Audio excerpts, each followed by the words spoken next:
मेरे प्रिय कैडेट्स, आप सभी को मेरा नमस्कार। आज दिनांक 17 फरवरी 2021। आज के दिन हम 10वीं कक्षा के अंतर्गत जो आपका पूरक पाठ्य पुस्तक है जिसका शीर्षक है संचयन भाग 2, यहाँ पर आप देख सकते हैं। इसके अंतर्गत जो है तीसरा अध्याय जिसका शीर्षक है टोपी शुक्ला, और रिवीजन के तौर पर इस अध्याय को फिर से हम अध्ययन करेंगे। इसके लेखक हैं राही मासूम रज़ा। और अब तक जो कहानी थी वह आपने सुनी होगी, क्योंकि यहाँ पर जो है पहले इप्पन के व टोपी की दोस्ती के बारे में यहाँ पर दिखाया गया है। उसके बाद जो है इप्पन का परिवार आपको पता है, यहाँ पर दादी, अब्बू, अम्मी, बड़ी बहन और उसकी छोटी बहन रहते थे। और दादी जो है बहुत ही अच्छे अच्छे कहानियाँ सुनाकर जो है टोपी को भी और इप्पन को बहुत पसंद हो गई थी। और उनके पिताजी कलेक्टर रह चुके हैं। इप्पन की दादी जो है और इसी प्रकार मनोरंजन करती है, और पूर्वी हिंदी भाषा बोलने के कारण वह गवार जैसे भाषा लगती। और इसी बीच टोपी शुक्ला का जो परिवार है उसमें बलभद्र नारायण शुक्ला जो टोपी कहा जाता है, और उनके पिताजी जो हैं राम दुलारी, और उनकी दादी है सुभद्रा देवी, और वो एक अच्छे परिवार के हैं। और दोनों का, इप्पन और टोपी का, दोनों का अलग अलग धर्म है। और दादी जो है बहुत ही गुस्सैली और सांप्रदायिक उसका व्यक्तित्व है। और इसी बीच जो है और दोनों की घनिष्ठ मित्रता के बीच दादी जो है गुज़र जाती है, इप्पन की दादी। तो बहुत दुख होता है दोनों को, और सांत्वना देने के लिए टोपी शुक्ला ने उसे कहता है कि तुम्हारी दादी की जगह मेरी दादी मर जाती तो बहुत अच्छा होता। इसी बीच जो है टोपी जो इप्पन की जो पिताजी थे वह कलेक्टर, उनका जो तबादला यानी ट्रांसफ़र जो है मुरादाबाद को होता है। तो अभी वो सारा परिवार इप्पन का जो है मुरादाबाद चला जाता है। तो टोपी शुक्ला जो है अकेला होता है। कभी कभार उसे जब याद आती तो वह सीधा जो है हवेली को चला जाता, और वहाँ पर जो है बहुत अलग से वहाँ पर दोस्त यानी उनके जो अलग से वहाँ पर साथी रहते हैं। जो वह कलेक्टर के लड़के थे 3, वह अंग्रेज़ी में बात करते थे। और इसी बीच जो है एक बार बंगले में जाने के बाद जो है टोपी शुक्ला को वहाँ पर अपमानित किया गया, और उसके पीछे जो है कुत्ता लगाया गया। और जहाँ तक जो है पेट में 7 सूरियाँ भोंकने पर तभी जाकर टोपी शुक्ला जो है नींद खुल गई। और इसी बीच जो है मुन्नी बाबू उनके बड़े भाई हैं। एक बार क्या हो जाता है, मुन्नी बाबू को और भैरव को यानी छोटा भाई है, उन दोनों को एक बार कोट लेकर आए थे। तो मुन्नी बाबू जो बड़े हैं उनको कोट पसंद नहीं आए, तो वह फटाक से जो है टोपी शुक्ला को वह दे देते हैं। तो टोपी शुक्ला उसे पसंद न करते हुए उसी तुरंत नौकरानी के केतके के बेटे को, दूसरे नौकरानी थी उसके बेटे को देकर वह खुश हो जाता है।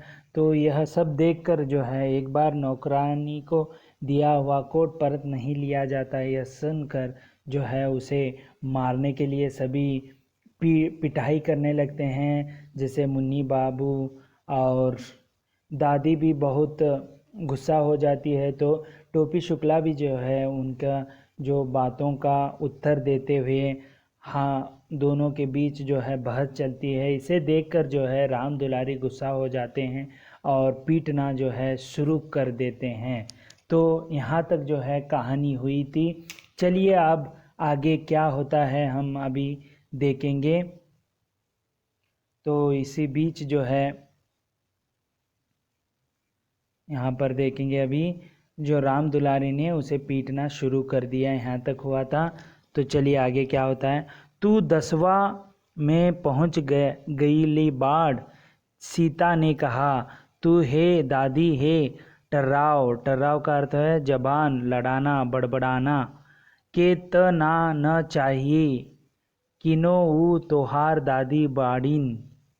तो इसी बीच जो है वह नौकरानी जो इसे सीता जो है बहुत चाहती थी, उसे समझती थी, वह उसे गुस्सा करने लगी दादी को, उनके दादी को, टोपी शुक्ला की। सीता ने तो बड़ी आसानी से कह दिया कि वह 10वें में पहुंच गया है। 10वें में पहुंच गया इसका मतलब है वह कक्षा 10वीं में पहुंच गया। परंतु यह बात इतनी आसान नहीं थी। 10वें में पहुंचने के लिए उसे बड़े पापड़ बेलने पड़े। लेकिन 10वें कक्षा में पहुंचने के लिए उसे बहुत सारे पापड़ बेलने पड़े। इसका अर्थ होता है कि बहुत कष्ट झेलना पड़ा। 2 साल तो वह फेल ही हुआ। टोपी शुक्ला के बारे में यहाँ पर जो कक्षा के बारे में हो, अपने स्कूली जीवन के बारे में यहाँ पर जो है लेखक ने बताने की कोशिश की है। 90 में तो वह सन 49 ही में पहुँच गया था, परंतु 10वीं में वे सन 52 में पहुँच सका, यानी 49 3 साल के बाद। ठीक है। जब वह पहली बार फेल हुआ तो मुन्नी बाबू इंटरमीडिएट में फर्स्ट आया और भैरव छठे में। तो देखो उनका जो भैरव छोटा भाई है और बड़ा भाई इंटरमीडिएट यानी 10वीं पास हो गए थे और वह फर्स्ट आया था बड़ा भाई, और छोटा भाई छठे रैंक में आया था। सारे घर ने उसे जबान की नोक पर रख लिया। वह बहुत रोया। बात यह नहीं थी कि वह गाऊदी था। गाऊदी का अर्थ होता है भोंबू, बुद्धू है। ठीक है। वह काफ़ी तेज था, परंतु उसे कोई पढ़ने ही नहीं देता था। किसे? टोपी शुक्ला को। वह जब पढ़ने बैठता, मुन्नी बाबू को कोई काम निकल आता या राम दुलारी को कोई ऐसी चीज़ मंगवानी पड़ जाती जो नौकरों से नहीं मंगवाई जा सकती थी। देखिए वह घर के पूरे काम करता था, इसीलिए पढ़ाई में उसे इंटरेस्ट था, दिलचस्पी थी, लेकिन किसी न किसी काम के वजह से जो है उसकी पढ़ाई अधूरी रही। यह सब कुछ न होता तो पता चलता कि भैरव ने उसकी कापियों के हवाई जहाज़ उड़ा डाले हैं। ठीक है। उनकी कापी जो लिखे हुए हैं वो पूरे जो हैं उसका छोटा भाई हवाई जहाज़ करके उड़ा चुका था। दूसरे साल उसे टाइफाइड हो गया। देखिए उसी बीच जो है यह सब वह जो 3 साल कैसे बीते 10वीं के लिए, 10वीं कक्षा आने तक, ये सब बता रहे हैं। दूसरे साल जो है टाइफाइड हो गया था, एक बहुत बड़ी बीमारी है। तीसरे साल वह 3rd डिवीज़न में पास हो गया। यह 3rd डिवीज़न कलंक के ठीके की तरह उसके माथे से चिपक गया, 3rd जो क्लास में पास होने से। परंतु हमें उसकी मुश्किलों को भी ध्यान में रखना चाहिए। लेखक ये भी कह रहे हैं कि उनकी मुश्किलों को भी ध्यान दीजिए। सन 49 में वह अपने साथियों के साथ था, वह फेल हो गया। साथी आगे निकल गए, वह रह गया। सन 50 में उसे उसी दर्जे में उन लड़कों के साथ बैठना पड़ा जो पिछले साल 8वें में थे। पीछे वालों के साथ एक ही दर्जे में बैठना कोई आसान काम नहीं है। उसके दोस्त 10वें में थे, वह उन्हीं से मिलता, उन्हीं के साथ खेलता। अपने साथ हो जाने वालों में से किसी के साथ उसकी दोस्ती न हो सकी। वह जब भी क्लास में बैठता उसे अपना बैठना अजीब लगता। उस पर सितम यह हुआ कि कमज़ोर लड़कों को मास्टर जी समझाते तो उसकी मिसाल थे। सितम यानी इसका अर्थ होता है अत्याचार। ठीक है। तो आगे देखेंगे क्या मतलब है शाम अवतार या मोहम्मद अली बलभद्र की तरह इसी दर्जे में टिके रहना चाहते हो क्या? यह सुनकर सारा दर्जा हंस पड़ता। हंसने वाले वे होते जो पिछले साल 8वीं में थे। ठीक है। यानी लगातार वह फेल होता रहता था। वह किसी न किसी तरह इस साल को झेल गया, परंतु जब सन 51 में भी उसे 90 दर्जे में ही बैठना पड़ा तो वह बिल्कुल गीली मिट्टी का लौंधा, लौंधा का अर्थ होता है गीली मिट्टी का पिंड, क्योंकि अब तो 10वें में भी कोई उसका दोस्त नहीं रह गया था। 8वें वाले 10वें में थे, 7वें वाले उसके साथ। उनके बीच में वह अच्छा खासा बूढ़ा दिखाई देता था। देखिए यहाँ पर लेखक भी जो है उसे बूढ़ा कहने लगे हैं। और आगे देखिए, 3 बरस से यह किताब पढ़ रहे हो, तुम्हें तो सारे जवाब ज़बानी याद हो गए होंगे। इन लड़कों को अगले साल हाई स्कूल का इम्तिहान देना है, तुमसे पारसाल पूछ लूँगा। यानी यहाँ पर क्या हो जाता है, हंसी मजाक में कहते हैं कि तुम इतने साल पढ़ रहे हो, सभी जो उत्तरें हैं वो ज़बानी होंगे तो इनके लिए आसानी हो जाएगी रिवीजन के लिए, ऐसे कहते हैं। टोपी इतना शर्माया कि उसके काले रंग पर लाली दौड़ गई, यानी शर्माया गया, काला रंग का होते बावजूद भी उसके लाल जो है खून वहाँ पर दिख रहा था। और जब तमाम बच्चे खिलखिला कर हंस पड़े तो वह बिल्कुल मर गया, यानी वह फिर से बहुत सारा नाराज़ हो गया। जब वह पहली बार 90 में आया था तो वह भी इन्हीं बच्चों की तरह बिल्कुल बच्चा था। फिर उसी दिन अब्दुल वहीद ने रिसेज में वह तीर मारा कि टोपी बिल्कुल बिलबिला उठा। वहीद क्लास का सबसे तेज़ लड़का था, मॉनिटर भी था, यानी क्लास का लीडर। और सबसे बड़ी बात यह है कि वह लाल तेल वाले डॉक्टर शुरफुद्दीन का बेटा था। उसने कहा, बलभद्र, अबे तो हम लोगन का आता है लोग में का घुसता है, एट्थ वालन से दोस्ती कर। एट्थ वालन है ना 8वीं कक्षा से दोस्ती कर, हम लोग तो निकल जाएंगे, बाकी तो उन्हीं सबन के साथ रह को हो ई है। यानी इसका अर्थ है कि वो फिर से उसे मजाक उड़ा रहे हैं कि हम तो अभी आगे निकल जाएंगे, जो पिछली क्लास के हैं उनसे दोस्ती कर ताकि वो आगे आएंगे तो तेरे दोस्त बनेंगे, ऐसे वह उसे मजाक उड़ाते हैं। यह बात टोपी के दिल के आर पार हो गई और उसने कसम खाई कि टाइफाइड हो या टाइफाइड का बाप, उसे पास होना ही है। तो परंतु बीच में चुनाव आ गए। डॉक्टर भृगु नारायण नीले तेल वाले खड़े हो गए।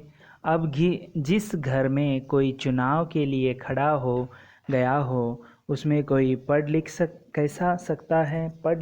कैसे सकता है। यानी वहाँ पर चुनाव उनके पिताजी खड़े होने के कारण जो है उसमें उस माहौल में पढ़ना बहुत ही मुश्किल हो जाता था। वह तो जब डॉक्टर साहब की जमानत जब्त हो गई तब घर में ज़रा सन्नाटा हुआ और टोपी ने देखा कि इम्तिहान सिर पर खड़ा है। इसी बीच जो है डॉक्टर की उसकी जो जमानत थी वो जब्त हो गई, यानी वहाँ पर डॉक्टर को जमानत जब्त कर लिया गया तो थोड़ा माहौल ख़राब हो गया था। इसी बीच जो है टोपी शुक्ला के एग्ज़ाम भी थे, इम्तिहान थे। वह पढ़ाई में जुट गया, परंतु ऐसे वातावरण में क्या कोई पढ़ सकता है। सही में लेखक सही कह रहे हैं, ऐसे वातावरण में उसे पढ़ना बहुत ही मुश्किल हुआ होगा, इसीलिए उसका पास ही हो जाना बहुत था। वाह, दीदी बोली, भगवान नजरे बद इसका अर्थ है जो किसी स्थान पर निगरानी में रखा गया हो और जिसे निश्चित सीमा के बाहर जाने की आज्ञा न हो, से बचाए। रफ्तार अच्छी है, तीसरे दर्जे में पास तो हो गया। तो देखिए, तो इसी बीच जो है वह कैसे भी करके जो है तीसरी दर्जे में यानी 3rd क्लास में तो यह पास हो गया। ऐसे कहते हुए यह कहानी यहाँ पर समाप्त होती है। यहाँ पर जो टोपी शुक्ला की जो मानसिक स्थिति है और उसके जब मित्र को उसके घनिष्ठ मित्र से विछड़न होने के बाद जो वह किस तरह जो है उसकी मानसिक स्थिति हो गई, उसके साथ कोई भी अच्छा बर्ताव नहीं करता था। और जब उनके पिताजी हो, दादी हो, भाई हो अच्छे से नहीं देखते थे, मित्र वगैरह, वह फेल पर फेल होता गया और कैसे भी करके जो है सभी काम उसे ही लिया जाता था। तो कैसे भी करके उसी बीच जो है उसकी उसकी तबीयत जो है बिगड़ जाती है। इसके बावजूद वह कई अपमान सहते हुए भी तीसरे दर्जे में वह 10वीं को पास कर लिया था। इस तरह उसके जो पास करने का जो तरीका है, पहले वो किस तरह जो आनंदित था और खुशी उसके चेहरे पर थी, लेकिन जैसे जैसे उसका मित्र चला गया वह खुशी जो है दुख में परिवर्तन हो गया और नाना प्रकार के उसे जो है कष्ट सहने पड़े और तीसरे दर्जे में पास हो गया। इस तरह टोपी शुक्ला के अंतर्गत राही मासूम रजा ने बहुत ही अच्छी तरह टोपी शुक्ला की चरित्र चित्रण को यहाँ पर चित्रित किया गया है। इस तरह आज हमने टोपी शुक्ला का जो है अध्याय को हमने समाप्त कर लिया। अगले वीडियो में हम इसके संबंधित पाठ के प्रश्नोत्तर पर चर्चा करेंगे। तब तक के लिए धन्यवाद।